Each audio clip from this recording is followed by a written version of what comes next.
কালাডাঙ্গার শ্মশানঘাট মানেই এক জীবন্ত নরক। দিনের বেলাতেও মানুষ ওই পথ দিয়ে হাঁটার সাহস পায় না। শ্মশানের ঠিক মাঝখানে দাঁড়িয়ে আছে এক বিশাল শতবর্ষী প্রাচীন বটগাছ। তার জটায়ুগুলো ওপর থেকে ঝুলে আছে, মাটির ভেতর ঢুকে গেছে, যেন কোনো দানব চারপাশ থেকে শ্মশানটাকে আটকে ধরে আছে। গ্রামের মানুষ বলে, পূর্ণিমার রাতে যখন চাঁদ ঠিক মাথার ওপর আসে, তখন ওই শ্মশানঘাট আর বটগাছের নিচে অলৌকিক সব কাণ্ড ঘটে। মৃত আত্মারা নাকি জ্বলন্ত মাছের লোভে নদীর পাড়ে এসে ভিড় জমায়। ইমন আর আমজাদ ছিল সাহসী। এইসব ঘটনাকে সে ফালতু কথা ভেবে উড়িয়ে দিচ্ছিল। ফাগুনের এক মায়াবী পূর্ণিমার রাত, চাঁদের আলোয় কালাডাঙ্গার নদীর পানি আর শ্মশানের সাদা চিতাগুলো যেন সোনাঝরা রঙে জ্বলজ্বল করছে। নদীর কুল ঘেঁষে প্রচুর বড় বড় শোল আর বোয়াল মাছের চাল দেখা যাচ্ছিল। ইমন আমজাদকে ডেকে বলল, আজ শ্মশানে ঘাটে রাতে যদি আমরা দুজন যাই, তাহলে হয়তো প্রচুর মাছ পাবো। চল, কুচ দিয়ে মাছ মেরে আনি। আমজাদ প্রথমে ভয় পেয়েছিল। ওরে ভাই, কালাডাঙ্গার শ্মশান ঘাটের রাতের বেলায় ওইখানে বড় বট গাছের নিচে কেউ যায় না। কিন্তু ইমনের জোরাজোরিতে, বড় মাছের লোভে আমজাদ শেষমেশ রাজি হলো। রাত 1টা 2টা, দুই বন্ধু হাতে ধারালো কুচ, টস আর মাছের খালুই নিয়ে শ্মশানঘাটের দিকে রওনা হলো। বটগাছের নিস্তব্ধতায় শ্মশানঘাটে পা রাখতেই এক অদ্ভুত হিমশীতল হাওয়া তাদের গা ছুঁয়ে গেল। চারপাশ একদম থমথমে, কোনো ঝিঝি পোকার ডাক নেই, নেই কোনো নিশাচর পাখির আওয়াজ। শুধু দিনের পানির জলাং জলাং শব্দ আর সেই বিশাল বটগাছের পাতার খসখস আওয়াজ হচ্ছিল। চাঁদের আলোয় বটগাছের ঝুলন্ত জটায়ুগুলো মনে হচ্ছিল যেন ফাঁসির দড়ি ঝুলে আছে। ইমন আর আমজাদ নদীর পাড়ে এসে দাঁড়ালো। ঠিক তখনই তারা দেখল, শ্মশানঘাটের ঠিক পাশে অলৌকিক উপায়ে পানির নিচে বড় বড় মাছ লাফাচ্ছে। প্রথম ভয়ঙ্কর সংকেতেই এক মুহূর্তে দেরি না করে হাতের কুচ দিয়ে পানির নিচে এক বিশাল রাক্ষসে বোয়াল মাছ গেঁথে ফেলল। মাছটি স্বাভাবিক রকমের ছটফট আর ভারী ছিল। কোনো মতে মাছটিকে টেনে ডাঙায় তুলতেই আমজাদ আতঙ্কে এক পা পিছিয়ে গেল। চাঁদের আলোয় যা দেখল, বোয়াল মাছটির চোখ দুটো সাধারণ মাছের মতো নয়, একদম মানুষের চোখের মতো লাল এবং রক্তবর্ণ। ঠিক তখনই তাদের পিছনে সেই বুড়ো বটগাছের ওপর থেকে শুকনো ডালের ভাঙার মটমট শব্দ হলো। দুই বন্ধু চমকে উঠে পেছনের বটগাছের দিকে তাকালো। টর্চের আলোয় ফেলার আগেই তাদের চাঁদের আলোয় দেখা গেল, তাতে তাদের কলিজা শুকিয়ে গেল। বটগাছের একটা মোটা ডালে বসে আছে এক কুৎসিত বুড়ো মহিলার অবয়ব। তার চুলগুলো হাঁটু পর্যন্ত লম্বা এবং ধোঁয়াটে সাদা, আর চোখ দুটো জ্বলন্ত কয়লার মতো লাল। সে জটা ধরে বানরের মতো তত্তত করে নিচে নেমে এলো। তার পা দুটো ছিল পেছনের দিক সম্পূর্ণ উল্টো ঘোরানো। জীবন মরণ ভয়ে আমজাদের হাত থেকে টর্চ লাইটটা মাটিতে পড়ে গেল। সে চিৎকার দিতে চাইল, কিন্তু গলা দিয়ে কোনো আওয়াজ বের হচ্ছে না। সেই বুড়ো মহিলা অবয়বটি রক্ত চলচল করা এক বিকট হাসি দিয়ে ইমনের ধরে আনা বোয়াল মাছটার ওপর ঝাঁপিয়ে পড়ল। সে জ্যান্ত মাছটাকে দুই হাতে ছিঁড়ে কামড়ে কামড়ে খেতে লাগলো। মাছের রক্ত তার বুক বেয়ে শ্মশান ঘাটের মাটিতে পড়তে লাগলো। মাছটা খাওয়ার শেষ করেই সে তার জ্বলন্ত লাল চোখ দুটো ইমনের দিকে ফেরালো। এক হাত লম্বা জিভ বের করে হিস হিস করে বলল, শ্মশানের মাছের বড় লোভ রে তোদের, এবার তোদের কলিজা খাবো। সেই বুড়ো মহিলার অবয়বটি অলৌকিক গতিতে ইমনের দিকে হাত বাড়িয়ে দিল। তার নখগুলো মুহূর্তের মধ্যে তীরের মতো লম্বা হয়ে আসছিল। চরম বিপদের মুহূর্তে ইমনের মনে পড়ল, জিনভূত বা আপদ বিপদ ধারালো লোহার জিনিস ভয় পায়। ইমন নিজের সর্বশক্তি এক করে হাতের ধারালো লোহার কুচটি তার বুকে লক্ষ্য করে ছুঁড়ে মারল। লোহা বুকে বিঁধতেই শ্মশান ঘাট কাঁপিয়ে এক ভয়ঙ্কর অতি প্রাকৃতিক চিৎকার দিল সেই বৃদ্ধা। চারপাশের বটগাছের পাতাগুলো ঘূর্ণিঝড়ের মতো উড়তে লাগলো। সে ছটফট করতে করতে শ্মশানের এক নেভানো চিৎকার ছায়ের স্তূপের মধ্যে মিলিয়ে গেল। চারপাশ কালো ধোঁয়ায় ঢেকে গেল। ইমন আর এক সেকেন্ডও দেরি না করে আমজাদের অজ্ঞান হয়ে যাওয়ার জন্য হার না মেনে আমজাদকে কাঁধে তুলে নিয়ে দিক বিদিক শ্মশান ঘাটের চারদিক ছুটতে লাগলো। তখন সেই বটগাছ থেকে ডালপালা নাড়ার বিকট শব্দ আসছিল।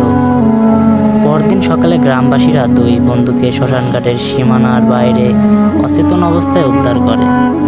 আমজাদের সেই ভয়ের চোটে তীব্র জ্বর উঠেছিল, যা ভালো হতে প্রায় 1.5 মাস সময় লেগেছিল। ইমন ভেবেছিল শ্মশান ঘাট থেকে বেঁচে ফিরে তারা মুক্তি পেয়ে গেছে, কিন্তু আসল বিভীষিকা তো কেবল শুরু মাত্র। শ্মশান ঘাটের ঘটনার ঠিক 3 দিন পরে কথা। আমজাদের তীব্র জ্বর কখনো কমেনি। সে ঘরের কোণে আচ্ছন্ন হয়ে পড়েছিল। গভীর রাতে হঠাৎ ইমনের ঘুম ভেঙে গেল এক অদ্ভুত আষ্টে পচার গন্ধে। তার মনে হলো একটা ঠিক তার ঘরের জানালা থেকে আসছে। হ্যাঁ, ঠিকই, আমার ঘরের জানালা দিয়ে মনে হচ্ছে আষ্টে পচা গন্ধ। সে চোখ মেলতেই আতঙ্কে তার বুকটা ছটফট করে উঠল। তাদের চাঁদের আলোয় দেখলো জানালার ওই পাশে সেই কালাডাঙ্গার বুড়ো বটগাছের একটা লম্বা জটায়ু সাপ খোপের মধ্যে ঘরের ভেতর ঢুকে আসছে। আর ঠিক জানালার গ্রিল ধরে দাঁড়িয়ে আছে সেই বুড়ো মহিলার অবয়ব। তার ঠোঁটের কোণে লেগে আছে চিতার ছাই আর এক চিলতে ভয়ঙ্কর হাসি। সে ফিসফিস বলল, আমার বুক থেকে লোহার গোস্ত খুলে নিলি, কিন্তু আমার খিদে তো মিটলো না। পরদিন সকাল হতেই আমজাদের বাড়ি থেকে কান্নার আওয়াজ পাওয়া গেল। ইমন ছুটে গেল, দেখলো আমজাদ বিছানায় উঠে বসে আছে, কিন্তু তার চোখ মনি দুটো সম্পূর্ণ গায়েব, শুধু সাদা অংশটা দেখা যাচ্ছে। সে বিছানায় বসে জ্যান্ত ছোট মাছের মতো ছটফট করছে আর মুখ দিয়ে অদ্ভুত শব্দ বের করছে। গ্রামের ওঝাও ডাক্তার এসে তার এই অদ্ভুত রোগ ধরতে পারল না।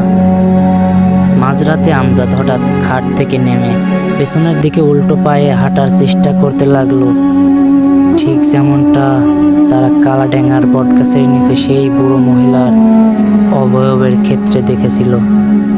ইমন বুঝতে পারল সেই সত্তাটি শ্মশানের শেষ হয়নি, সে আমজাদের শরীরে ভর করেছে। একই সাথে ইমনের নিজের জীবনেও এক অলৌকিক টান শুরু হলো। প্রতি রাতে যখনই চাঁদ আকাশে উঠল, ইমনের কানের কাছে মনে হতো কেউ ফিসফিস করে ডাকছে, ইমন, ইমন,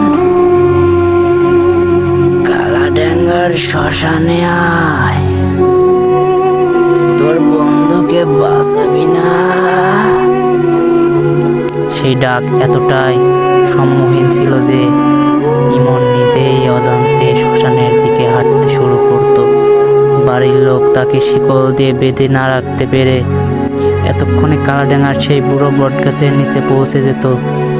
ইমন বুঝতে পারলো সেই রাতে কোষ মেরে সে তাকে মারেনি, বরং আরো ক্ষিপ্ত করে তুলেছে। সে এবার তাদের দুজনের আত্মা পুরোপুরি গ্রাস করা না পর্যন্ত থামবে না। অবশেষে ইমনের বাবা নিরুপায় হয়ে পাশের গ্রামের এক মুরব্বী ও হুজুরকে ডেকে এনে হুজুর তাদেরকে তকবির করলো। হুজুর এসে আমজাদের কপালে হাত দিয়ে কিছু দোয়া কালাম পড়লো এবং ইমনের হাতের তালু পরীক্ষা করে গভীর রাতে মগ্ন হয়ে গেল চোখ বন্ধ করে। তিনি বললেন, তোরা মস্ত বড় ভুল করেছিস। কালাডাঙ্গার ওই বটগাছ যে বুড়ো মহিলার অবয়ব তোরা দেখেছিস, সে কোনো সাধারণ জিন বা ভূত নয় বাছা। ওটা হলো শত বছর ধরে কুফুরি ও ডাইনি বিদ্যায় লিপ্ত থাকা এক তৃপ্তি বৃদ্ধার খবিশ আত্মা। তোদের কোষের আঘাতে তার ছায়ার শরীর নষ্ট হয়েছে ঠিকই, কিন্তু তার কুফুরি মায়া তোদের ওপর আটকে গেছে। তবে একে চিরতরে শান্ত করা একই উপায় আছে। আগামী অমাবস্যায় রাতে তোরা দুজনকে ওই বটগাছের নিচে গিয়ে 4টি কালো খাসি কোরবানি বা জবাই করতে হবে।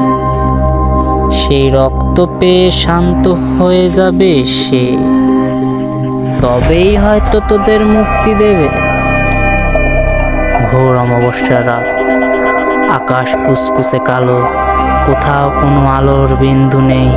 হুজুরের নির্দেশ মতো ইমন এবং শরীর কিছুটা সুস্থ হওয়ায় আমজাদ 4টি কুচকুচে কালো খাসিয়ার ধারালো রামদা নিয়ে কালাডাঙ্গার শ্মশান ঘাটে এসে পৌঁছালো। শ্মশানের সেই বিশাল বটগাছটি অন্ধকারে যেন এক জীবন্ত পাহাড়ের মতো দাঁড়িয়েছিল। বাতাস বন্ধ, চারপাশ একদম নিথর। তারা বটগাছের ঠিক গোড়ায় এসে দাঁড়াতেই ওপর থেকে এক বরফ শীতল হাওয়া বয়ে গেল। গাছ থেকে খসখস শব্দে পাতা ঝরে পড়তে লাগলো এবং অন্ধকারের মাঝেই ঝুলে থাকা বটগাছগুলো আড়াল থেকে সেই বুড়ো মহিলার অবয়বটি প্রকট হলো। তার জ্বলন্ত লাল চোখ দুটো বৃদ্ধায় চকচক করছিল। সে এক হাত লম্বা হাত দুটো বাড়িয়ে তাদের দিকে এগিয়ে আসতেই ইমন আর আমজাদ আর এক মুহূর্ত দেরি না করে হুজুরের কথা মতো তারা বুকে সাহস এনে একে 4টি কোপ দিয়ে কালো খাসি সেই বটগাছের শিকড়ের ওপর জবাই করে ফেলল। জ্যান্ত পশুর গরম রক্ত যখনই শ্মশানের মাটি আর বটগাছের শিকড় সম্পূর্ণ গ্রাস করল, এমনই এক অলৌকিক কাণ্ড ঘটল। সেই বুড়ো মহিলার অবয়বটি খাসির রক্তের ওপর ঝাঁপিয়ে পড়ল। চারপাশের অন্ধকার কাঁপিয়ে এক তৃপ্তি পৈশাচিক হাসি হেসে উঠল সে। রক্তের সেই লাল স্রোত শ্মশানের মাটি শুষে নেওয়ার সাথে সাথেই চারপাশের থমথমে ভাবটা কেটে গেল। বুড়ো মহিলার অবয়বটি ধীরে ধীরে কালো ধোঁয়ায় রূপান্তরিত হয়ে বটগাছের মগডালে মিলিয়ে গেল। এবার আর কোনো আর্তনাদ ছিল না, ছিল এক দীর্ঘদিনের অতীত আত্মার বিদায়, নিস্তব্ধতা। ইমন আর আমজাদ বুঝতে পারল হুজুরের দোয়ায় আর খাসির জবাইয়ের মাধ্যমে তাদের ওপর থেকে সেই কালো মায়া কেটে গেছে। তারা সুস্থ শরীরে বাড়ির দিকে রওনা হলো। কালাডাঙ্গার শ্মশানঘাটের এরপর বহু পূর্ণিমার অমাবস্যা এসেছে, কিন্তু সেই বুড়ো বটগাছের নিচে আর কখনো কোনো অলৌকিক ভয়ঙ্কর ঘটনা ঘটেনি। দুই বন্ধু ফিরে পেল তাদের স্বাভাবিক জীবন, আর শ্মশানঘাটের সেই রক্তক্ষয়ী অধ্যায়ে এখানেই ইতি ঘটল। তো বন্ধুরা, গল্পটি কেমন লাগলো জানাবেন। আর কালাডাঙ্গা হচ্ছে পাবনা জেলার ফরিদপুর উপজেলায় অবস্থিত আছে। এটা যাদের পাবনা জেলাতে বাড়ি তারাই জানে। তো তো ভালো থাকবেন সবাই, ততদিনে সুস্থ থাকবেন আর আমাদের সাথেই থাকবেন। ইনশাআল্লাহ আমরা পরবর্তী ঘটনা আবার শীঘ্রই নিয়ে আসবো।